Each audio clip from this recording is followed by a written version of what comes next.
Halo, assalamualaikum warahmatullahi wabarakatuh. Halo teman-teman, hari ini kita akan membahas topik yang sangat penting ya bagi kalian yang memiliki channel YouTube atau platform video lainnya, yaitu tentang dampak perubahan niche video dan bagaimana ya kita bisa mengelola agar channel tetap berkembang walaupun misalnya berganti-ganti tema atau niche ya. Jadi pertama, mari kita pahami dulu apa itu niche ya. Niche itu merupakan fokus atau tema utama dari channel kita. Misalnya tentang tutorial, motivasi, hiburan, review produk, gaming, dan lainnya. Nah, niche ini sangat penting menentukan siapa audiens kita dan bagaimana algoritma platform menampilkan video serta bagaimana pendapatan dari channel kita. Tentunya mungkin buat YouTuber pemula yang masih kebingungan harus mengambil temanya apa ya. Nah sekarang bayangkan kalian sudah membangun channel selama bertahun-tahun dengan niche tertentu, misalnya tutorial memasak, kemudian penonton lama sudah mengenal karakter apa yang kalian buat. Nah penonton lama tersebut sudah mengenal channel kalian sebagai sumber video memasak yang mudah untuk diikuti. Lalu suatu hari misalnya kalian memutuskan untuk mengubah niche menjadi hiburan atau prank. Pertanyaannya, apa yang akan terjadi ya? Yang pertama adalah dampak terhadap audiens. Jadi penonton mungkin merasa konten lama atau konten baru tidak sesuai dengan minat saat ini atau mereka bisa jadi menurunkan frekuensi menonton video kalian yang tadinya lama menonton gitu kan, asik, sekarang tidak lagi atau bahkan berhenti subscribe. Namun di sisi lain, niche baru ini bisa menarik penonton atau penonton baru ya yang sebelumnya tidak tertarik dengan konten lama. Jadi perubahan niche bisa membuat channel kehilangan sebagian. Nah, contohnya channel saya jadi sering berubah-ubah niche dan inilah yang saya rasakan dan dampaknya. Nah, tetapi juga membuka peluang ya untuk audiens baru. Jadi tidak menutup kemungkinan kita akan mendapatkan audiens baru atau penonton baru. Yang kedua, kita akan membahas dampak terhadap engagement ya. Engagement di sini termasuk like, komentar, share, bahkan durasi tonton. Nah biasanya saat pertama kali mengganti niche, engagement akan menurun dan membutuhkan waktu yang lama ya untuk membangun penonton untuk retensi atau jumlah tontonnya ya. Ini wajar ya karena penonton lama belum terbiasa dengan konten baru, jadi sesuatunya butuh proses. Nah buat kalian tetap jangan khawatir ya, jika konten baru konsisten dan menarik, engagement akan meningkat seiring waktu dengan audiens baru yang relevan. Nah selanjutnya adalah apa sih dampak terhadap algoritma platform YouTube ya.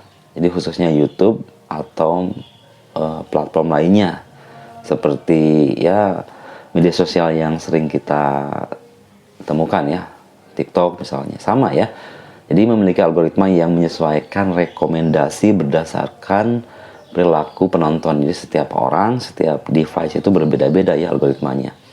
Nah, saat kalian mengganti niche, algoritma perlu waktu untuk mengenali siapa penonton yang tepat untuk video kalian. Jadi selama masa transisi ini jangkauan video mungkin menurun ya, dan video kalian tidak langsung muncul di rekomendasi atau pencarian beranda YouTube. Namun jika konten baru berkualitas ya, algoritma akan menyesuaikan dan jangkauan bisa meningkat kembali. Kemudian selanjutnya ya, selain itu perubahan niche itu bisa mempengaruhi branding. Jadi jika kalian misalnya mempunyai personal branding yang kuat ya, identitas channel akan berubah sehingga kalian perlu menyesuaikan misalnya logo, banner, thumbnail, dan deskripsi channel. Ya kalau brandingnya sudah cukup kuat, maka kalian tidak akan kehilangan penonton sih sebenarnya ya. Nah, branding ini penting agar penonton baru bisa langsung mengenali channel kalian. Jadi branding yang konsisten membantu channel terlihat profesional dan kredibel gitu kan di niche baru. Jadi jangan khawatir ya buat kalian yang ingin pindah niche baru atau tema baru. Nah, pertanyaannya lalu bagaimana dengan monetisasinya? Nah, pendapatan dari iklan bisa berubah karena CPM di niche baru mungkin berbeda ya. Misalnya kalian mengganti niche luar negeri yang bertema teknologi, kalian mengubah menjadi niche di Indonesia yang CPM-nya kecil gitu kan. Nah, misalnya niche edukasi biasanya memiliki CPM lebih tinggi dibanding niche hiburan. Nah, selain itu, sponsor atau partnership ya yang relevan dengan niche lama mungkin tidak tertarik lagi. Tapi jangan khawatir, niche baru bisa membuka peluang dengan sponsor yang lebih sesuai ya. Atau iklan yang diterapkan di video kalian itu menyesuaikan dengan niche yang kalian perbarui gitu. Nah sekarang mari kita akan bahas beberapa tips ya agar transisi niche berjalan lancar, kemudian kalian bisa mendapatkan engagement kembali ya, atau ketertarikan penonton terhadap video kalian. Yang pertama, perkenalkan perubahan niche secara bertahap. Jadi transisinya bisa mengaitkan satu tema dengan tema yang lain gitu kan. Misalnya buat video yang masih menghubungkan niche lama dengan niche baru. Nah, jika sebelumnya kalian membuat video tutorial memasak, nah kalian juga bisa membuat video hiburan gitu kan, atau hiburan ringan tentang masak-masak lucu. Jadi ada keterkaitan ya, tidak melepaskan niche begitu saja. Kemudian yang kedua, jaga kualitas konten, entah itu dari audio, kemudian visual ya, serta konsistensi kualitas tetap penting ya, agar penonton lama tetap menonton dan audiens baru tertarik. Yang ketiga, update branding channel.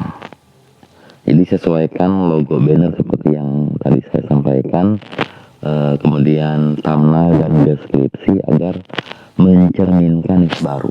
Jadi saya juga belajar pengalaman ya, masih YouTuber pemula, dan hal ini kita saling support ya untuk bagaimana pengalaman ini menjadi pelajaran yang berharga ketika kita sudah bisa keluar dari zona nyaman kita ya.